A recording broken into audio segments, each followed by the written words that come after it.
Good morning, students. So today we will do English worksheet number 25, date 23 December 2020, class 8. And in this worksheet we will again continue the chapter.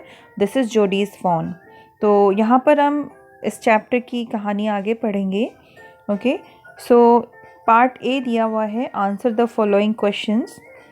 How would you feel if you lose your पेट. आप कैसा महसूस करेंगे अगर आप अपना पालतू जानवर खो दें. ठीक है. सैड फील करेंगे, hurt, disappointed, helpless, any other answer. मतलब आपको यहाँ आंसर लिखना है कि आप कैसा महसूस करेंगे. तो आप इन वर्ड्स का यूज़ कर सकते हो. ठीक है. एक वन लाइन स्टेटमेंट आप दे दीजिएगा, एक लाइन में अपना आंसर लिख सकते हैं. आपको खुद लिखना है. क्वेश्चन नंबर 2 है, would you try to find it how. और अगर आप उसको आपका जो पेट खो गया है उसको ढूंढने की कोशिश करेंगे तो किस तरह से आप अपने पेट को ढूंढेंगे. तो ये दो क्वेश्चंस आप खुद आंसर करिएगा. तो अब हम चलते हैं आगे की स्टोरी पर.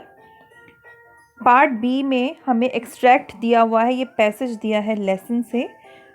पार्ट 2.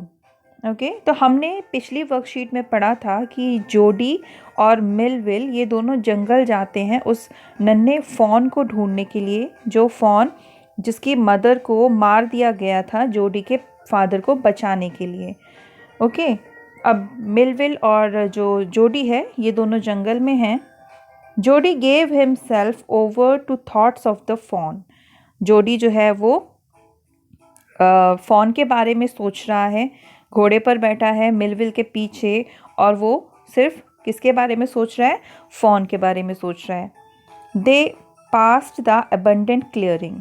तो जंगल में वो उस जगह पर चले जाते हैं जहाँ पर काफ़ी सुनसान जगह है. ठीक है, तो उधर से वो पास होते हैं. He said cut to the north. Jody Millwheel को डायरेक्शन देता है, कहता है कि हमें नॉर्थ की ओर जाना है. मिलविल, ठीक है, ये ही जो है यहाँ पर जोडी के लिए आया हुआ है.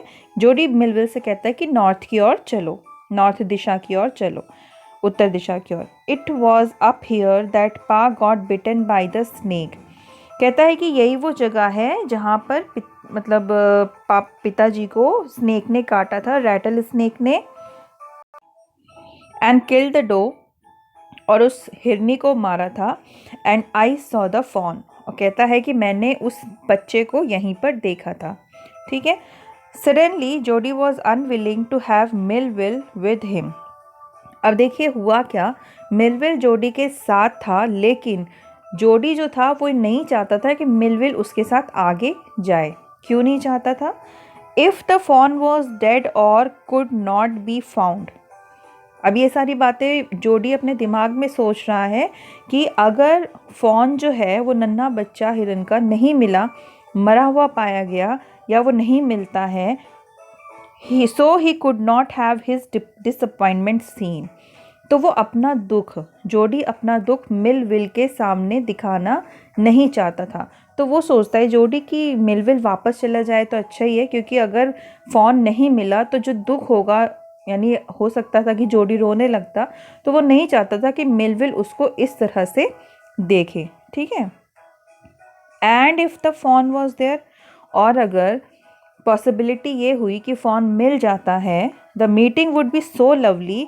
तो जोडी के लिए वो मीटिंग जो थी, यानी वो मिलना उस फॉन से, वो बहुत ही अमेजिंग पल होता, अमेजिंग मोमेंट होता, लवली मोमेंट होता. एंड सो सीक्रेट का मतलब वो जो प्यार था फॉन के लिए जोडी के दिल में, वो प्यार वो मिलविल को दिखाना नहीं चाहता था. ठीक है. तो वो चाहता था कि मैं अकेले में ही फॉन से मिलूं, उसे प्यार करूं.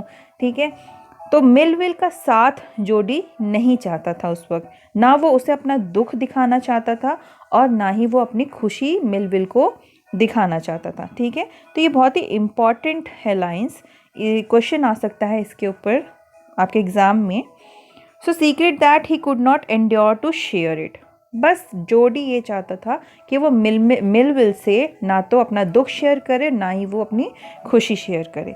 He said it is not far now but the scrub is very thick for a horse and I can make it on foot. अब यहाँ पर जोडी क्या बोलता है कि अब वो जगह दूर नहीं है जहाँ पर मैंने फ़ोन को देखा था पिछली बार, लेकिन यहाँ पर जो स्क्रब है, स्क्रब मतलब जो झाड़ियाँ थी जंगल में वो काफ़ी थिक थी, काफ़ी घनी झाड़ियाँ थी।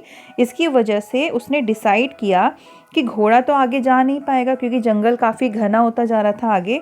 सो उसने डिसाइड किया that I can make it on foot, मतलब कि वो अपने पैरों पर ही आगे जाएगा।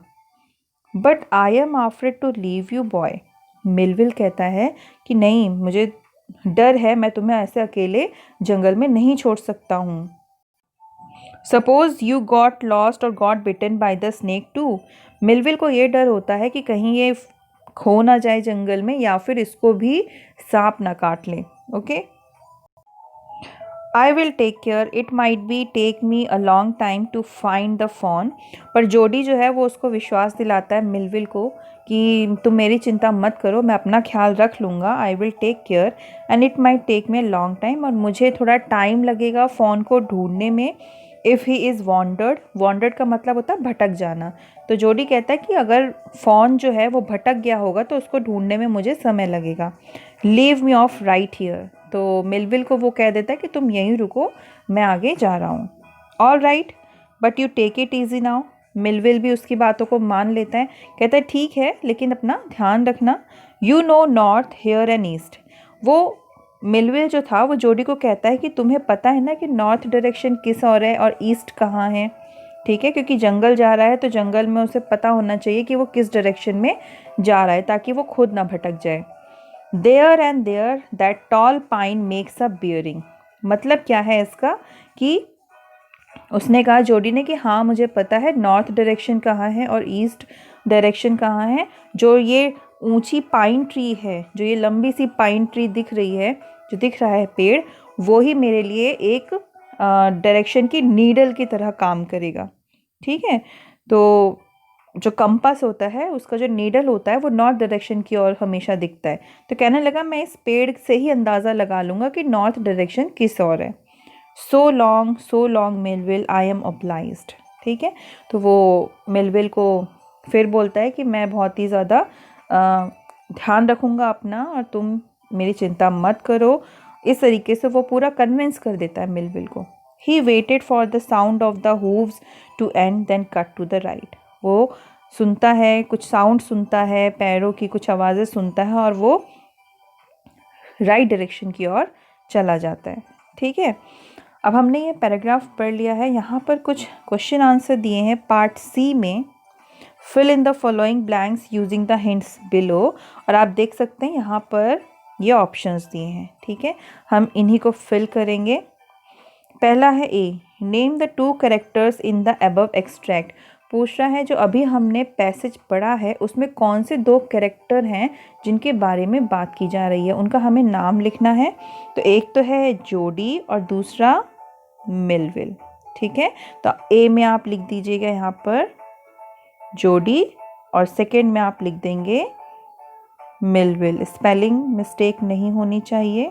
ठीक है, नाउ बी ऑप्शन में क्या है, Millwheel was afraid to leave Jody alone because he was scared if Jody, Millwheel उसे क्यों अकेला छोड़ना नहीं चाहता था, क्या डरता था वो, इफ जोडी गॉट लॉस्ट। ठीक है, तो बी में एक तो आप लिख दोगे गॉट लॉस्ट या फिर गॉट बिटन बाय स्नेक, तो यहाँ पर आ जाएगा गॉट बिटन बाय स्नेक और यहाँ आप लिख देंगे गॉट लॉस्ट। क्लियर है, और हमने पहले वाले में जो भरा है ये और ये आएगा ए में। ठीक है, तो आप ध्यान रखिएगा। Now see, Jody didn't want Millwheel to come with him because of two reasons, ये जो स्टेटमेंट है ना ये आप अच्छे से लर्न कर लेना क्योंकि ये आंसर परफेक्ट है। अगर ऐसा क्वेश्चन आ जाता है कि जोडी मिलविल के साथ क्यों नहीं जाना चाहता था जंगल में, तब आप ये दो पॉइंट्स लिख सकते हो।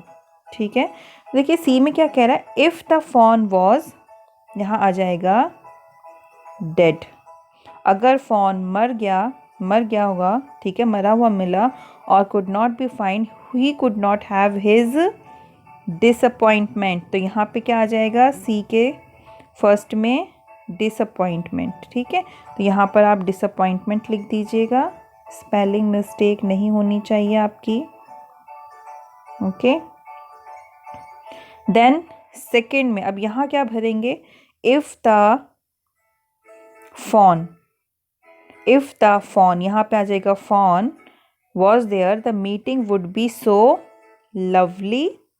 ठीक है, यहाँ पर आप लवली लिखेंगे और यहाँ आ जाएगा फॉन, यहाँ पर फॉन लिख लीजिएगा, एंड सीक्रेट। ठीक है, तो ये हो गया। Now question number D, what acted as a compass in the forest. Forest में कंपास की तरह क्या चीज़ काम कर रही थी, हमने पढ़ा द टॉल पाइन, तो यहाँ पर आएगा द टॉल पाइन।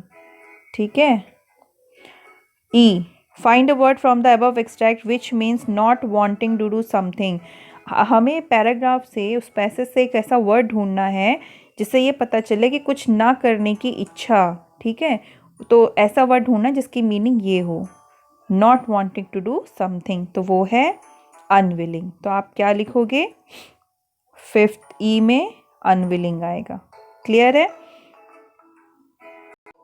ओके, तो ये आंसर्स हैं, आप ये कर लीजिएगा, मैं आपको एक्सप्लेन कर चुकी हूँ। तो ए में आपके ये दो आंसर्स बनते हैं, जोडी और मिलविल। बी में फिर आपका बन जाता है गॉट लॉस्ट एंड गॉट बिटन। ठीक है, तो ये गॉट बिटन आप यहाँ लिखेंगे। सी में देखिए 2 पॉइंट्स दिए हैं, पहले पॉइंट में C1 में आ जाएगा, C1 में पहले आ जाएगा आपका डेड, देन आप इसी में यहाँ पर लिखोगे डिसअपॉइंटमेंट। ठीक है, नाउ सी के 2 में इफ़ द फॉन, सी का 2 ये रहा, पहले ये लिखोगे, फिर आप लिखोगे लवली, एंड देन फिर आप लिख दोगे सीक्रेट। ठीक है, नाउ डी में ये रहा ऑप्शन द टॉल पाइन, और ई का आंसर है आपका अनविलिंग। ओके, आई होप आपको वर्कशीट समझ आ गई हो, बहुत ही इंटरेस्टिंग स्टोरी है। This is Jody's fawn. So that's all for today, have a good day, take care.